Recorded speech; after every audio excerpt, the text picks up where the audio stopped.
ಶುಭೋದಯ. ಒಂದಿನ ಧರ್ಮರಾಯ ತನ್ನ ರಾಜ್ಯದಲ್ಲಿ ಎಲ್ಲ ಜನರಿಗೂ ದವಸ ಧಾನ್ಯಗಳನ್ನ ಹಂಚ್ತಾ ಇರ್ತಾನೆ.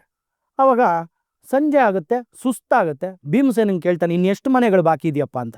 ಒಂದು 80ರಿಂದ 100 ಮನೆಗಳು ಬಾಕಿ ಇರ್ಬೋದಣ್ಣ ಅಂತ ಭೀಮಸೇನ ಹೇಳ್ತಾನೆ. ಸರಿ ಬಿಡು, ಇವತ್ತಿಗೆ ಸಾಕು ಮಾಡೋಣ, ನಾಳೆ ಬಂದು ಹಂಚೋಣ ಅಂತಾನೆ. ಅವಾಗ ಭೀಮಸೇನ ಜೋರಾಗಿ ನಗಕ್ಕೆ ಶುರು ಮಾಡ್ತಾನೆ. ಸಾವನ್ನೇ ಗೆದ್ದ ನಮ್ಮ ಅಣ್ಣ, ಯಮನನ್ನೇ ಗೆದ್ದ ಧರ್ಮರಾಯ ಅಂತೆಲ್ಲ ಹೇಳಕ್ಕೆ ಶುರು ಮಾಡ್ತಾನೆ. ಅವಾಗ ಧರ್ಮರಾಯ ಅಂತಾನೆ, ಯಾಕಪ್ಪ ಏನು ಹುಚ್ಚಿಡ್ದಿದ್ಯಾ ನಿನ್ಗೆ, ಯಾಕೆ ಹಿಂಗೆ ಆಡ್ತಾ ಇದ್ದೇನೆ? ಅಲ್ಲ ಅಣ್ಣ, ನಾಳೆ ಬೆಳಗ್ಗೆ ನಾವು ಎದ್ದಿರ್ತೀವೋ ಇಲ್ವೋ, ಬದುಕಿರ್ತೀವೋ ಇಲ್ವೋ ಅನ್ನೋ ಗ್ಯಾರಂಟಿನೇ ಇಲ್ಲ. ನೀನು ನೋಡಿದ್ರೆ ನಾಳೆ ಹಂಚನ ಅಂತ ಅಷ್ಟು ಕ್ಲೀನಾಗಿ ಹೇಳ್ಬಿಟ್ಟಲ್ಲ ಅಂತ ಹೇಳ್ತಾನೆ. ಅದಕ್ಕೆ ಹೇಳೋದು, ನಾಳೆ ಮಾಡೋ ಕೆಲಸನ ಇವತ್ತೇ ಮಾಡಿ, ಇವತ್ತು ಮಾಡೋ ಕೆಲಸನ ಈಗಲೇ ಮಾಡಿ ಅಂತ. ಇದುವೇ ನಿತ್ಯ ಸತ್ಯ.